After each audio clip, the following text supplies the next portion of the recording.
आज काफी देर हो गई है, बाबा नहीं आए। अरे बाबा आ गए आप? क्या हुआ, बड़े परेशान लग रहे हैं। अरे बेटा, बॉस ने कहा है इस महीने भी टारगेट ना पूरा हुआ तो जॉब से निकाल देगा। अरे बाबा, ऐसा कैसे कर सकते हैं वो?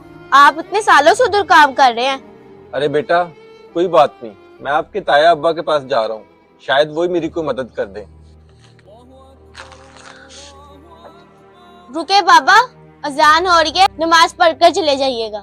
अरे आकर पढ़ लेंगे यार। तब तक कज़ा हो जाएगी। 2 वक्त की रोटी के लिए 5 वक्त की नमाज ना छोड़े बाबा। अच्छा बेटा, मैं नमाज पढ़कर ही चला जाता हूँ। सुभान अल्लाह, सुभान अल्लाह। अरे ये कॉल किसकी आ रही है?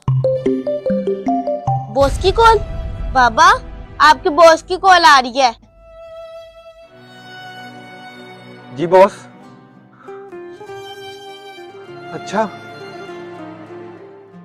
शुक्रिया बॉस। क्या हुआ बाबा?